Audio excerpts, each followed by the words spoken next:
Late कभी नहीं पहुंचे। अच्छा। चौ देवलाल पहले पहुंचते थे और चौधरी साहब टाइम पर पहुंचते थे।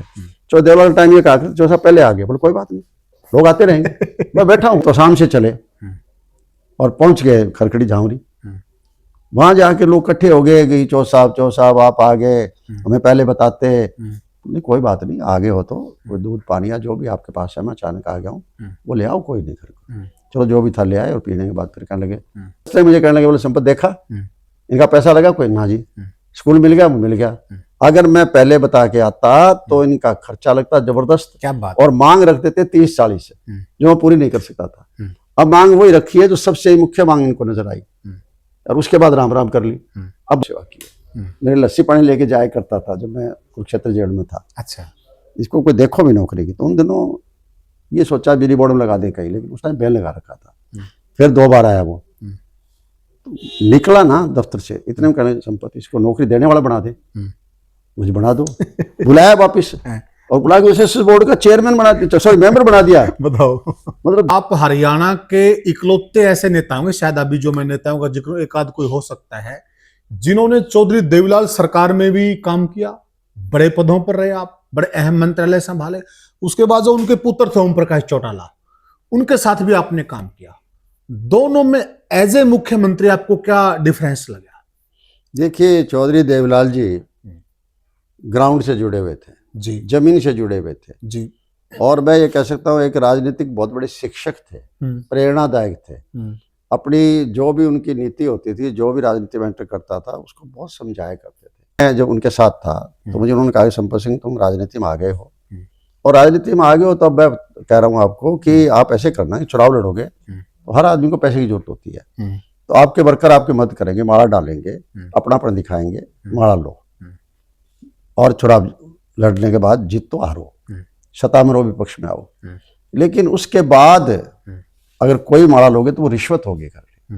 बहुत बड़ी बात उन्होंने कही थी, क्योंकि वो लोग जो आपको मदद करने वाले थे वो थक हार गए हैं, घर बैठ गए हैं, उनके पास साधन नहीं है, वो खुशी जाहिर कर सकते हैं, पैसा जाहिर नहीं कर सकते हैं। उन्होंने तो खर्च किया है चुनाव के अंदर, हिम्मत करी है, ताकत लगाई है, दिन रात आपके लिए लड़े हैं, लेकिन वो लोग जो आपके साथ थे ही नहीं, वो माला डालेंगे उसके बाद आपको, और वो खरीदेंगे आपको। सिपाही लगा सकता है ये तो सिपाही बड़ा माला डाल दे, थानेदार लगा सकता है थानेदार लगा दे, तहसीलदार लगा तहसीलदार लगा दे, और उसके बाद आपको कोई भी पैसा मिलता है और आप लोगे तो वो रिश्वत मानी जाएगी। मैं सारे जीवन जो है ना अब तक उसी बात पर चलता आया हूँ। मेरे चुनाव जीतने के बाद चाहे मंत्री बनाऊं मैं, चाहे संतरी बनाऊं, जो भी बनाऊं, मैंने कभी एक नया पैसा जो है ना माला का कभी नहीं लिया। चुनाव में लिया है, इसमें कोई दोहराई नहीं, चुनाव के बाद मैंने एक पैसा भी जो नहीं लिया। ये सिद्धांत बहुत बड़ा सिद्धांत था, और मैं कहना चाहता हूँ सभी लोगों को कि सभी राजनीतिकों के लिए ये इससे बड़ा कोई सिद्धांत नहीं हो सकता। और जब चीफ मिनिस्टर थे तो अचानक कहीं चले गए, किसी गांव में चले गए, तो वहां कोई कोई लेसन छोड़ के आते थे। जैसे तो शाम से चले और पहुंच गए खरखड़ी झांवरी। वहां जाके लोग इकट्ठे हो गए कि चौ साहब आप आ गए, हमें पहले बताते। नहीं कोई बात नहीं, आगे हो तो कोई दूध पानी या जो भी आपके पास है, मैं अचानक आ गया हूँ, वो ले आओ, कोई नहीं घर को।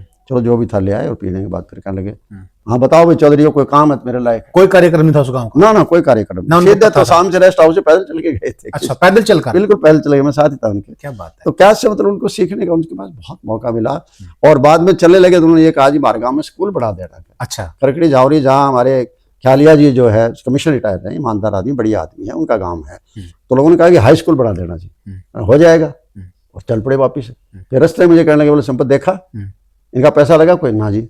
स्कूल मिल गया? मिल गया। अगर मैं पहले बता के आता तो इनका खर्चा लगता जबरदस्त। क्या बात। और मांग रखते थे 30-40 से, जो मैं पूरी नहीं कर सकता था। अब मांग वही रखी है जो सबसे मुख्य मांग इनको नजर आई, और उसके बाद राम राम कर ली। अब बताओ इनका दोनों तरफ की कठिनाई मिट गई, ना तो सरकार को लंबी चौड़ी लिस्ट मिली मांगों की, और लोगों को जो मुख्य जरूरत थी वो चीज मिल गई, और ना लोगों का खर्चा लगा। बिल्कुल ऐसे उदाहरण पैदा करते इस तरह के अनेकों जो है ना उस शख्सियत ने उदाहरण पैदा करे हैं। एक बार एक इशार का किस्सा भी है कि वो 24 सूरजमल हाँ जी, बिल्कुल रात को यहाँ उस दिन ठहरना था और ठहरे हैं। सुबह उठते ही जो वीरेंद्र सिंह जी ने, मैं वहां साथ थे उनके, कहने लगे भाई 24 सूरजमल से मिलने चलते हैं। जबकि वो उस टाइम उनका परिवार दूसरी पार्टी में था, उनके साथ नहीं था, लेकिन वो पुराने साथियों को भूलते नहीं थे। वहां से पैदल चल के अब तो पीछे मैं 2-3 बार उनके घर गया हूँ तो वो घर भी नहीं पहचान सकते, क्योंकि उसके कई कोठियां बढ़ गई। बड़ा एक बड़ा घर था, बड़ा घर, पहले बहुत बड़ा घर था, बहुत बड़ा घर था। तो सूरजमल सिंह जी बहुत बड़े नेता रहे हैं, बहुत बड़े नेता, कोई दो रहा है। देखो पंजाब के ज्वाइंट पंजाब के टाइम के नेता, बहुत बड़े नेता, और काम भी किए, खास करके शिक्षा जगत में तो बहुत ही काम, जमीनी नेता थे। तो उनसे मिलने के लिए जिस तरह चले, तो फिर बाद में थोड़ी बहुत बात करने लगे धीरे धीरे, तो मेयर चौधरी वीरेंद्र सिंह जी अलग हो गए, बुजुर्ग आदमी आपस में बात कर रहे हैं। देखो उनका तरीका यही होता था। यहाँ दादा गणेश लाल जी थे, तो बहुत बड़े मतलब समाज सेवक थे और फ्रीडम फाइटर थे, और विनोबा भावे के साथ रहे, महात्मा गांधी जी के साथ रहे। चौदेवा जी जब भी आते उनके दादा गणेश लाल चला जाएगा, तो लोग आकर आपके खिलाफ बोलता है क्या, आप जाते हो, बोले तुम्हें नहीं पता कौन आई है। इसी तरीके से बनता है ताली घर चले जाया करते, बोले वो तो जी आपके खिलाफ बोलता है, नाराज रहता है, बोले तुम्हें नहीं पता ये कौन आदमी है। पंडित श्री राम शर्मा जी थे रोहतक के अंदर, बहुत पुराने फ्रीडम फाइटर थे। आखिर की उम्र के अंदर कोई क्यों पैसा तो कमाया नहीं था, साधारण में रहते थे, साधारण चारपाई थी, साधारण घर था, कोई एक गजटिया निकाला करते, लोग कहा करते बोले तो जाटों के खिलाफ लिखता रहता है। अरे बोले तुम्हें पता नहीं है कौन है श्री राम शर्मा, ये आजादी की लड़ाई लड़ने वाला आदमी है, ये स्वतंत्रता सेनानी है। उनके घर जाया करते। इस तरह से कभी वो कोई नाराज हो गया ना उनसे मान लो, तो खुद उनके घर चले जाएगा। ईगो नहीं था, ना बिल्कुल नहीं था। और एक बार तो क्या हुआ कि एक सिख जेंटलमैन थे कुरुक्षेत्र के, अच्छा, वो आ गए, मैं जो पॉलिटिकल सेक्रेटरी था उनका, तो वो नौकरी के लिए आ गए। कहने लगे संपत है, इसने मेरे जेल में बहुत सेवा की है, मेरे लस्सी पानी लेके जाया करता था जब मैं कुरुक्षेत्र जेल में था। अच्छा, इसको कोई देखो भी नौकरी की। तो उन दिनों ये सोचा बिजली बोर्ड में लगा दे कहीं, लेकिन उस टाइम बैन लगा रखा था। फिर 2 बार आया वो, तो निकला ना दफ्तर से, इतने में कहने संपत्ति इसको नौकरी देने वाला बना दे, मुझे बना दो। बुलाया वापिस और बुला के उसे बोर्ड का चेयरमैन बना दिया, सॉरी मेंबर बना दिया। बताओ, मतलब देखो ना किस तरह से घटते थे वो। मतलब तो ये कहावत सच्ची, वो बोले जी कंडक्टर लगा दो, बोला जी टिकट निकाल नहीं आती, बोला पढ़नी तो आंधी होगी, बोला इसने टिकट चेक। हाँ, ये मुंडाल वाले उतार नहीं कहते कितना, मतलब चीफ मिनिस्टर तब भी रुके और इसको डायरेक्टर बनाया और बनाया, जो कहा उसने काम किया। तो मतलब उनका कोई ना तो वो जाति देखते थे ना वो देखते थे, मतलब एक एग्जाम्पल सेट किया करते। ओम प्रकाश चौटाला की खास बात, उनका सबसे बड़ी बात यह है कि प्रशासन पर बहुत जबरदस्त पकड़ थी। कोई प्रशासनिक अधिकारी हिम्मत नहीं है कि सरकार के आदेश को टाल दे। कोई पॉलिसी बनाई है तो उसमें लचक आ, जैसे आजकल हो रहा है, आजकल जबरदस्त अभाव है।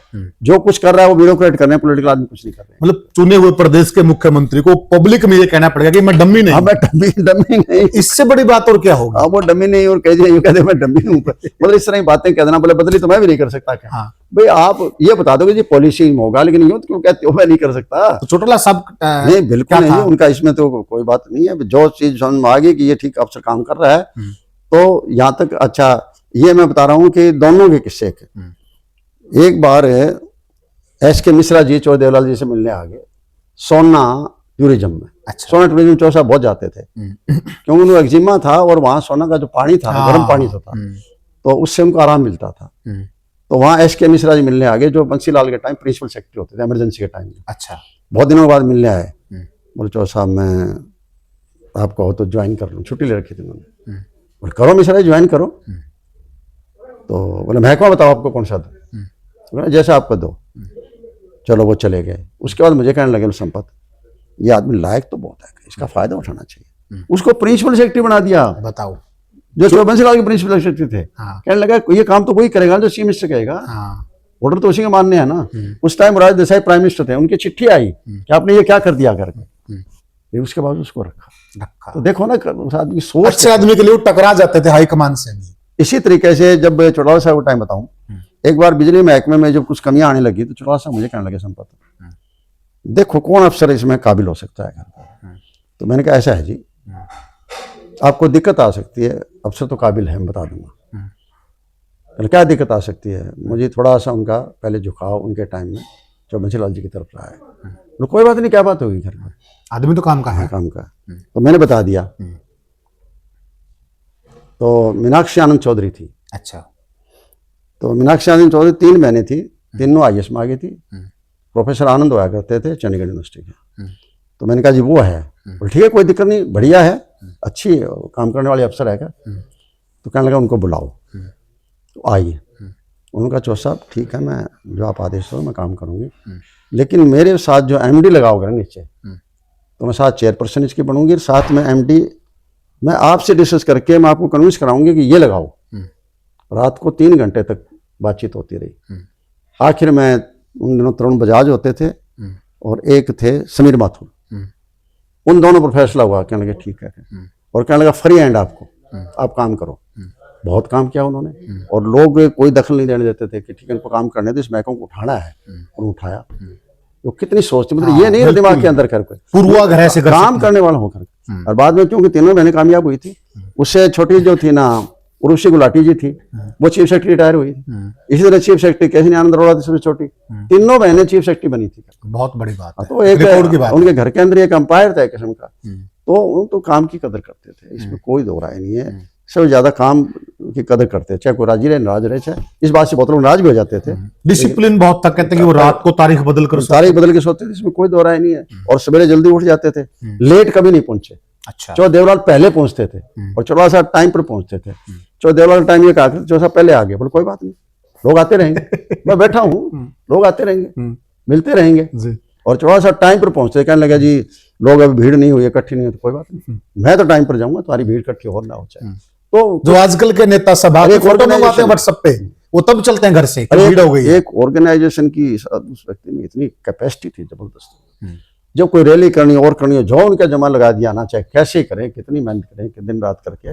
और उस ऑर्गेनाइजिंग कैपेसिटी मेरे ख्याल उनसे बड़ा कोई ऑर्गेनाइजर या तो चंद्रबाबू नायडू थे रामाराव के टाइम में, बाद में चीफ मिनिस्टर बन गए थे, और या ओम प्रकाश चौटाला जी रहे ऑर्गेनाइजर जो ना, ऐसा ऑर्गेनाइजर। एक किस्सा भी है कि दिल्ली में एक रैली थी बहुत बड़ी, और चौधरी देवीलाल और चौधरी चरण सिंह जी लेट हो गए, और वहां पब्लिक को रोके रहना था, तो वहां ओम प्रकाश चौटाला जी ने बड़ा ऐतिहासिक भाषण दिया। बिल्कुल दिया था उस टाइम। तो वो भी क्या किस्सा आजकल वायरल मिल जाएंगे, ठीक है। नहीं, वो ये था कि भीड़ ज्यादा होगी थी। अच्छा। बहुत ज्यादा बोट क्लब पर थी, बोट क्लब, और ज्यादा होगी तो स्वाभाविक है कि उस टाइम में पेशेंट और लग रहे थे। तब उन्होंने जो है ना, क्योंकि ऑर्डर तो बहुत बढ़िया थे, एक लय से बोलते, धारा से बोलते थे। आजकल क्या है, लोग आजकल तो इस्तेमाल करते हैं जो है ना, फलाना जो यूं है ना, मतलब वो सेंटेंस को तोड़ते रहते हैं घर को। जी जी। एक किस्म मैं अब नहीं बताना चाहता, वो उसने जो क्या था, उन्होंने जो ये जो बिजली और पानी का जिक्र आया ना, सॉरी सीवरेज का जिक्र आया, तो उन्होंने ये कहा कि पानी और शहर आगे बहुत शुरू हो गए। तो बाद में वो जो भी एमएलए था उसने पूछा कि इसमें तो पानी भी सीवरेज का दोनों जिक्र, बोले सीवरेज का जिक्र नहीं है। बोले ये सह जो है ना, पानी और सह जो है ना, वो मतलब उसको सीवरेज को सह के आगे चले गए अपना, तो समझाना मुश्किल हो गया। तो ऐसे स्पीकर भी थे कर गए, तो लेकिन वो एज ए स्पीकर ही बहुत बढ़िया थे। ये देखिए गुण, अपने गुण थे उनमें, डिसिप्लिन बहुत। और मुझे तो और हैंडीकैप होता है। मैं देखिए, मैं सौभाग्यशाली हूँ कि चौधरी देवलाल जी के साथ काम करने को मिला, चौटाला जी के साथ काम करने को मिला। और उस टाइम के चौधरी बंसीलाल जी बहुत बड़े नेता थे, जो चीफ मिनिस्टर थे, तब भी मैं उनके सामने एमएलए बन के चला गया था। बाई इलेक्शन में अपोजिशन में काम करने का मौका मिला। और उससे पहले जो है ना, 1991 में अपोजिशन लीडर था, चौधरी बंसीलाल जी के पास 12 एमएलए थे, तब भी उनके साथ काम करने को मिला। भजनलाल जी उन दोनों चीफ मिनिस्टर हुआ करते थे, उनके अगेंस्ट भी काम करने को मिला। तो इस तरह से मुझे जो है ना, इन शख्सियतों के साथ काम करने से मुझे बहुत कुछ सीखने, बहुत अनुभव मिला। और मैं एक चौधरी बंसीलाल जी का किस्सा बताता हूँ। लोग कहते हैं ना भी बहुत गुस्सेल थे, सारी चीजें थी, ठीक थे। तो जब मैं फतेहाबाद से बाई इलेक्शन लड़के चला गया, तो आगे चौधरी बंसीलाल सीएम थे। अच्छा। और उस टाइम तक बदनामी बहुत हो चुकी थी शराब की, ये हो रहा है, स्मगलिंग हो रही है, फलानी हो रही है, डिकड़ी हो रही है। जब मैंने बाद में स्पीच दी नवाना, तो जबरदस्त मैंने अटैक किया, तो बंसीलाल जी को गुस्सा आ गया, मैं सब तेरे द्वारा काटूंगा। तो चौधरी बंसीलाल जी उस टाइम थे, चौटाला साहब भी थे। मैंने कहा बड़े बड़े लोग बैठे हैं, मैं तो गरीब आदमी, मेरे को भी काट लियो कर, मेरे में क्या दम है इतना कर पे, इतना कह गए। और बाद में वो खुद बैठ गए थे। तो मैंने अपनी स्पीच जारी रख के खत्म करके, फिर बाद में खत्म करके लॉबी में आया ना विधायक वाली में, तो 2 मिनट के बाद पीछे पीछे मेरे आ गए और पीछे मेरे कंधे पर हाथ दिया, बोले संपत बिहार नाराज तो नहीं होगा। मैंने सोचा कमाल करो आप इतने बड़े आदमी हो, नाराज क्या, मेरी क्या औकात है नाराज होने की। बोल नहीं नहीं आज भाई मेरे से गुस्से से निकल गया, मेरा ब्लड प्रेशर हो जाता है कई बार, तो तू भाई माफ करना। अब उस टाइम में देखो कितनी बड़ी भावना, ऐसे लोग हुआ करते राजनीति के अंदर, ठीक है, इतने गुस्सेल और इतना सब कुछ छोड़ने के बावजूद लोग आकर चौधरी बंसीलाल के सामने को बोलेगा तो हमारा जाएगा। लेकिन मेरे साथ तो इतना तो नहीं, मुझे इसलिए गलती का एहसास करना है, मुझे सबका मेरे साथ काम करने का अनुभव मिला है ना, वो मेरे लिए एक किस्म का मैं भाग्यशाली, मैं ये कह